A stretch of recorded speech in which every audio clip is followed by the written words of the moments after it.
Man le docteur Jean-Augustin Diegane, chef de la division santé mentale au ministère de la Santé et de l'Action sociale. waaw docteur ñu nemmeeku ne journée bi ñu jagleel wàllu santé mentale le 10 octobre bii la thème bi ngeen jël mooy ñu daal di agir ci santé mentale mooy ñi nga xam ne dañoo amee feebaru xel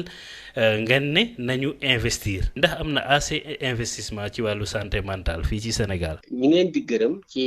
intérêt bi ngeen jox santé mentale parce que nit ñi souvent dañuy négliger santé mentale bi négligence boobu nag yegg na ba ci li ñu naan investissement yooyu nga wax parce que investissement faible na trop bu ñu xoolee et c'est pas du Sénégal kese de c'est général dans le monde les pays du ñu dépenser plus de 2% de leur budget de santé ci santé mentale alors que nit ñi xam nañu ne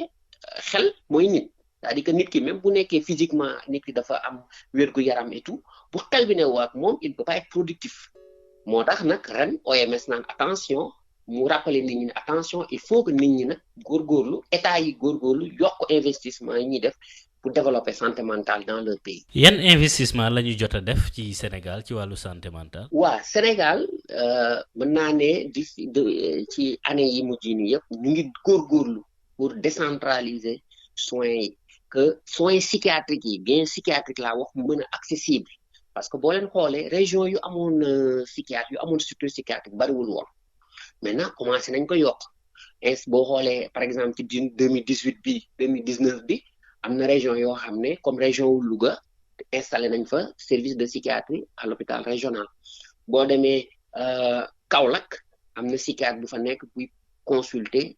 tous les jours au niveau du centre de réinsertion bu nekk Kaolack te moom day def ay consultation hebdomadaire à Kaffrine pour que ñi fa nekk ñu boo xoolee dans le Saint-Louis am na psychiatre bu fa nekk boo xam ne moom régulièrement mu ngi consulter à l'hôpital psychiatrique bu ñu demee Ziguinchor yokku nañu nombre de psychiatres yi fa nekk benn la woon léegi ñaar lañu te ñooñu ñu ngi dem di appuyer ba Sédhiou hôpital Sédhiou dafa def ay consultation psychiatrique donc état bi mu ngi góorgóorlu pour yokk accessibilité wu géographique ou prise en charge psychiatrique mais nag doyul parce que ñun suñu ambition dans notre plan d'action ministère de la santé bi dañoo bëgg région bu ne autonome région bu ne am service de psychiatrie parce que seetlu nañ ko sax ci Covid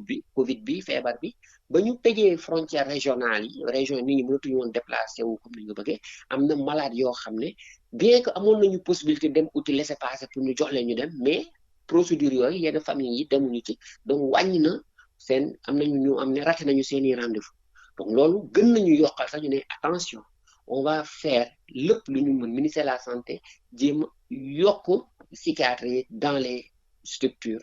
de prise en charge. waaw bi ci des mooy lu aju ci wàllu prise en charge boobu nga tudd naka la ñuy def ba ñu am benn prise en charge bu am qualité surtout que sax kuréel googu di ASAM ñu ngi plaider ngir diwaan yi fu ci nekk mooy décentralisation service prise en charge yi jàpp ngeen ne loolu mën na saafara mbir mi. waaw xam nga prise en charge psychiatrique dafa nekk benn prise en charge boo xam ne dafay soxla stratégie bu ñu naan stratégie pyramidale day jóge ci kaw au niveau le plus spécialisé moo hôpital psychiatrique bi ba au niveau communautaire mooy communauté bi ci boppam tey par exemple bu ñu jëlee daaw dañoo créer benn réseau des organisations pour la promotion de la santé mentale ci réseau bi ba ñu xaymayee on a eu plus de 40 associations yuy liggéey di def promotion santé mentale di def ay activités de prévention quelquefois da ngeen di gis ay association même jël malade mental ci mbedd bi jël ko prendre ko en charge yóbbu ko hôpital ñu traité ko mu delloo donc loolu mooy niveau communautaire bi donc niveau communautaire bi dañuy def benn ay intervention ñu ngi leen di regrouper association yi di leen defal ay formation récemment rek am nañu ay formation leen defaloon ci lutte contre usage de drogue yi ñu ngi leen di jox ay équipement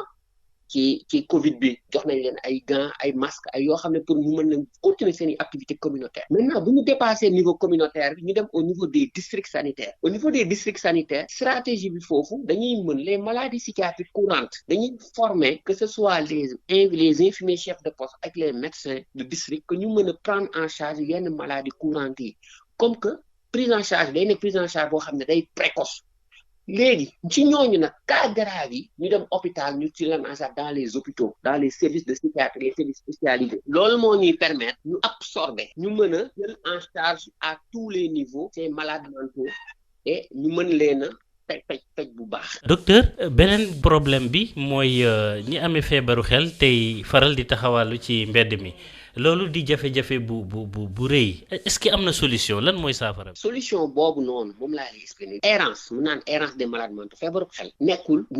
àndul obligatoirement ak di wër ci mbedd bi di errer ci mbedd bi déedéet l'errance c'est un problème social c'est-à-dire que complication feebaru xel bi la mooy koo xam dafa am feebaru xel mais amul tissu social bu ko mën a garder mu dem nekk ci mbedd bi di errer donc ñun dañuy proposer c'est-à-dire que tey problème mu errance bi benn approche multisectorielle moo ko mën a jël en charge correctement te tey ci approche boobu ñu ngi liggéey ak collectivité territoriale yi imaginons tey exemple mu lay jox nga xool tey bu nekkoon dans chaque quartier chef de quartier yi ñoom recensé nañu ñu am feebaru xel dans les quartiers et que les mairies ñu am ay lieux yoo xam ne par exemple des centres comme ni ñu amee les centres ados et cetera ñu am benn centre boo xam ne les malades mentaux yi nekk ci kër gi xat ci kër gi mën nañ dem fa passer fa la journée am fa ay éducateurs spécialisés mais loolu dina wàññi charge famille yi ñooñu dina tax ne que famille yi du ñu mën a nekk ci kër gi ba malade leen sonal ba di rëcc ba di dem ci mbedd bi léegi loolu c'est pas le ministère de la santé kese dafa soxla ministère yu bëri dugal ci seen loxo pour ñu mën a jàppale ñun bu ñuy faj nit ñi ñuy dellu jóge hôpital dellu seen kër il faut que le cadre social soit approprié pour que ñu mën a def benn prise en charge adéquate de ces malades mentaux mais bu nekkee dañuy faj te bu ñu delloo ci kër yi cadre social bi adéquat wul mais malade man dañuy mujjee ci mbedd bi bu ñu demee ci mbedd ñu nekk en rupture thérapeutique bu ñu nekkee ci rupture thérapeutique nag après mu gën a compliqué wu. docteur Tine ñu Sud FM mu ngi lay gërëm bu baax di la sant. jërëjëf. Je suis le docteur Jean-Augustin Diegane Tine, chef de la division santé mentale du ministère de la Santé et de l'Action sociale. Oui, docteur, la journée de la santé mentale est célébrée ce 10 octobre sous le thème Agir pour la santé mentale, investissons. Est-ce qu'il y a assez d'investissement pour la santé mentale au Sénégal? C'est une tendance mondiale. Ce 10 octobre 2020, l'OMS a choisi ce thème parce que on a observé que au niveau mondial, le financement de la santé mentale est très faible. Et on dit que les pays, en moyenne, prennent au moins de 2% de leur budget de la santé qu'ils orientent sur la santé mentale. Donc, on peut dire que c'est très faible dans le monde. Mais au Sénégal, le financement de la santé mentale est très, très faible. Et là, c'est l'occasion de faire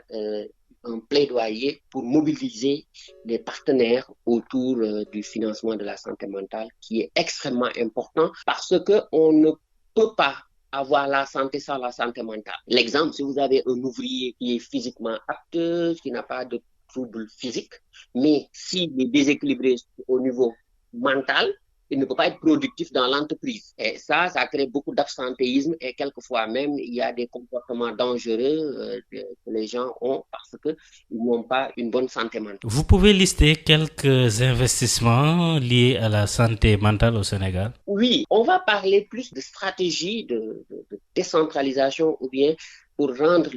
les soins psychiatriques accessibles. Il y a le ministère de la Santé, dans son plan d'action de 2019 pour la santé mentale, avait comme objectif décentraliser les soins psychiatriques. Et progressivement, on a eu à installer des services de psychiatrie dans certaines régions. Si on prend l'exemple de la région de Louga, il y a un service de psychiatrie là-bas. Il y a au niveau de Kaolack, il y a au niveau du centre de réinsertion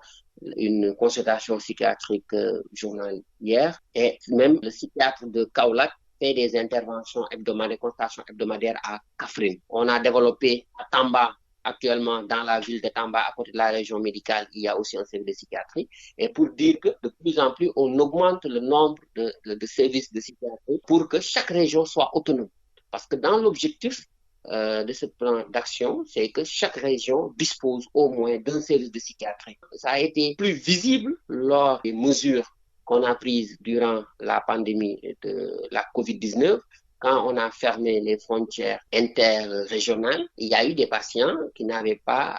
pu accéder à leur consultation. Bien qu'il y avait des possibilités d'avoir des laissez-passer, mais ils n'étaient pas partis en consultation à cause de cette difficulté d'accessibilité géographique. Donc, le ministère de la Santé travaille sur ça, sur le plan du recrutement et sur le plan du développement d'établissements psychiatriques dans toutes les régions du Sénégal. D'accord, docteur. Vous avez parlé aussi du problème de la prise en charge. Comment faciliter l'accès à une prise en charge de qualité avec cette demande de l'ASAM qui plaide pour la décentralisation de la prise en charge? C'est pas un problème de l'ASAM, ça c'est une directive de l'OMS. Il dit qu'on va progressivement intégrer la prise en charge psychiatrique dans les soins de santé primaires. Donc ça, c'est une directive de l'OMS. Et le ministère de la Santé est dans cette optique. On est en train de travailler pour que ces soins psychiatriques soient accessibles à tous les niveaux, dans un schéma pyramidal. Si on commence au niveau le plus haut, au niveau des hôpitaux, de plus en plus, dans les hôpitaux, il y a des séries de psychiatres. À côté de cela, on a les centres de santé mentale qui sont spécialisés à la santé mentale. Et on va vers la formation des médecins de district et des infirmiers chefs de poste à la prise en charge des troubles psychiatriques courants pour que les familles, les usagers aient accès à